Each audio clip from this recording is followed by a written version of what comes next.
This episode of the Old Dogs REI Network is brought to you by Mino Studio. Mino Studio is a pre- and post-production facility for all of your audio needs. Mino Studio's founder is an accredited audio engineer with top 40 and indie album credits. With over 30 years of music industry experience, Mino Studio can take your podcast from idea to reality. Contact Mino Studio at minostudio777@gmail.com for more information. That's Mino Studio spelled M-E-N-O, minostudio777@gmail.com.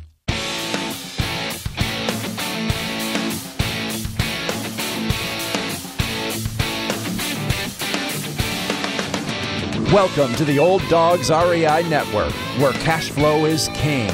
Real estate investing, the means, so you can enjoy your retirement dreams. This is the show where we cut right to the chase. No sales pitch, no long monologues, just simple how-to real estate investing advice, so you can earn the passive income you need to enjoy your retirement today. And now, your host and chief old dog, Bill Manacero. Hello, old dogs, and welcome to Fun Facts Friday. This is our once-a-week, only on Friday show, where we have special episodes not featuring guests, where I will share tricks, tips, terminology, and techniques that will help skyrocket you to real estate investing success. Today's topic is Show Me the Money. I know it's a strange title, but I'll explain it in just a few minutes. I really want to be real with you, and that's what these Fun Fact Fridays are about. They're about giving you information, additional information, but also about sharing what is going on in terms of some of the real estate endeavors that I'm involved with. The whole purpose of this is really to help you guys to learn. And if you have somebody else that's kind of going through the motions and experiencing things, falling down and succeeding and falling down and succeeding, I think by sharing that information, hopefully it will help you. And I hope you'll look at this and you'll say, gosh, if this guy can do it, anybody can. And that's really what I want to happen. And I'm not real thrilled sharing with you when I don't do so well, but at the same time, I know that if you can learn from it, it's worth it. I really want you to know there's nothing to fear as you get involved with real estate investing. Yeah, we're all going to make mistakes. That's just part of it. And I'll probably make more than most, so I'll give you a lot of examples of things not to do. But you can also see, too, when I fall down, I'll pick myself back up. Maybe I'll whine a little bit, but I will get back on and keep moving forward. And that's really an important part of this, is that you are going to learn as long as you just keep moving forward. Don't let those little obstacles in your way take you away from your goal and what you're trying to do. When I was in Indianapolis recently, as you know, I spent that 30-day period there and learned a lot. And it was something that I was very excited about. I came back. I had not only achieved my goal of 90%, I actually got 95% occupancy. But a few days after, I found out that a couple of tenants broke lease and left. And I'm going, oh man, I'm right back on starting all over again. And not really. I mean, I had created such a good pipeline that I've got a lot of people waiting for places. So I think filling those spots is not going to be difficult. But at the same time, you got to realize things are going to happen and things are going to change, and you just have to be ready for it. Now, as I'm stabilizing Indy, and there's still some more to be done, getting the cash flow steady and continuous is important because I want to continue the upgrades and the rehabs. I have had to invest more into rehabs while I was there. I had to invest an additional $7,000 in rehabs and upgrades and things that we had to do. That's just part of it, and you still continue to move forward. I also see the rents are going up. As the units become available, I'm able to bring people in at the highest market rate that I can, and that helps too. So there's positive and negatives there. I think a key thing that I'm working on right now is trying to get the management to really just be in sync with the goals for the rehabs, for the upgrades, for quick turnarounds, We're about to introduce the RUBS, which is the utility sharing, dividing up the extra utility costs amongst the tenants in 2017, if we think that's going to work well. And we're continuing to try and reduce expenses and maintain strong cash flow.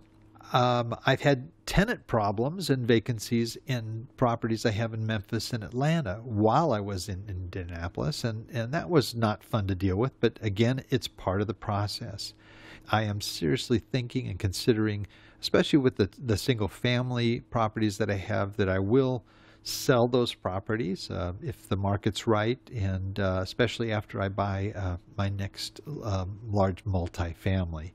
But I'm realizing that they tend to be more of a cash drain and a time consumer as opposed to the multis that impact so many more units than a single family.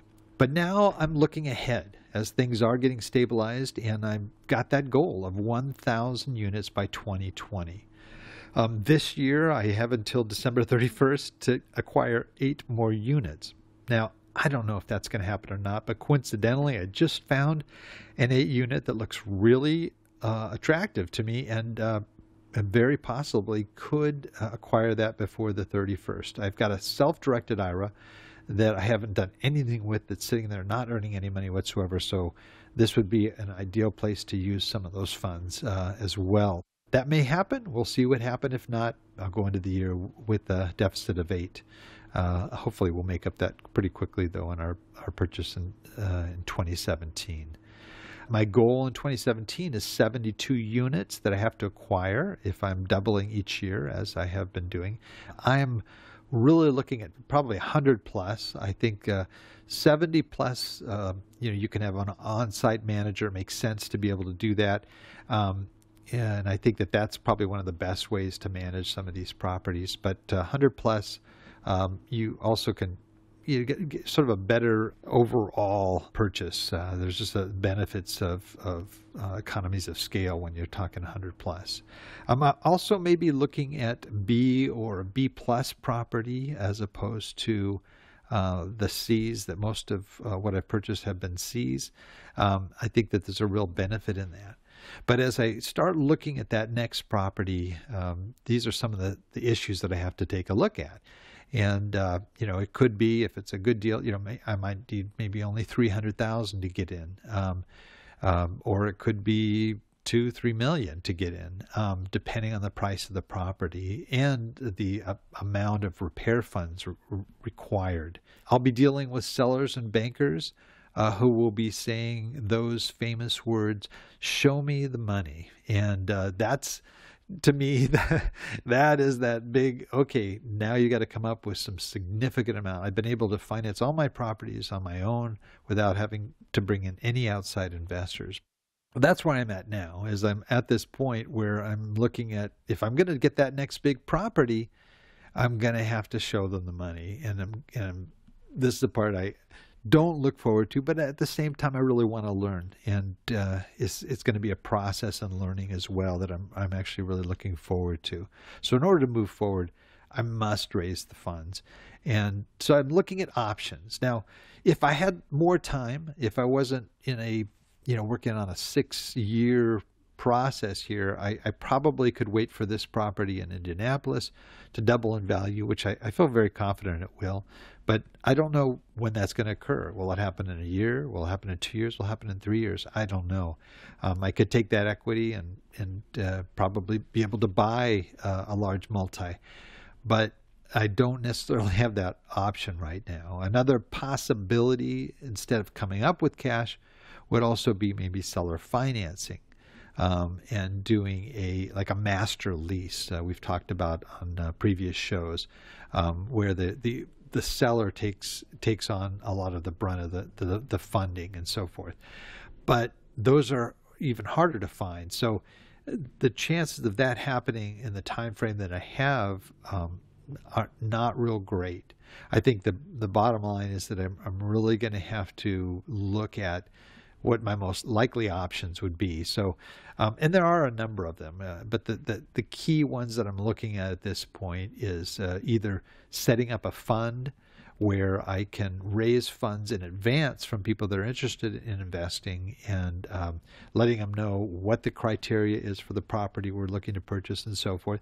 In fact, an episode that we recently had with Kim Lisa Taylor, a syndication attorney, she talked about specifically, she talked about how you can do that ahead of time so that you don't have to scramble for money once you've found a property. You've got people that are already interested, and they can get involved. Another option is a joint venture, working with somebody that partners with you.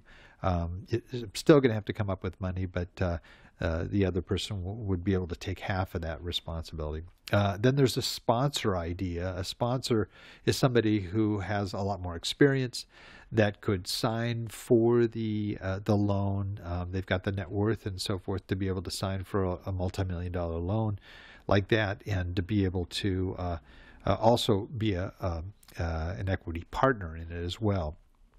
And then finally, there's syndication, and that's also along the lines of the fund as well. But the syndication would be basically, finding the property and getting a bunch of individuals to invest in it, and everyone would have a part of that profit of that property and so forth. So those are the things that I'm looking at right now, and I'm really assessing and looking at what direction do I really want to take. But I know that is that next step where you get to the point of people saying, show me the money. So as I research and look at this, I will share with you how things are going, how I'm getting information. There'll also be guests on as well that you'll see that address a lot of these issues. And some that have been on already have talked about these issues. But this is going to be my focus. Of course, stabilizing Indianapolis is key for me right now, getting that stabilized and management in sync and so forth. Looking ahead, it's really moving into that mode of raising funds right now. Well, that's all I've got for today. Please note everything that I've talked about here is on our show notes. I'll have a link also to that episode with Kim Lisa Taylor, the syndication attorney, that you can reference. Just go to olddogsnetwork.com/blog to access all of our show notes, and just look for episode 050 entitled Show Me the Money. So until next time, remember, cash flow is king and real estate investing the means. Thanks again for listening, and God bless. Thank you very much for visiting the Old Dogs REI Network. We would greatly appreciate if you would stop by iTunes and let us know what you think of the show.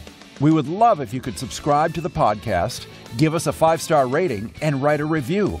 The more ratings and reviews we receive, the more visible the podcast will be to others. Thank you.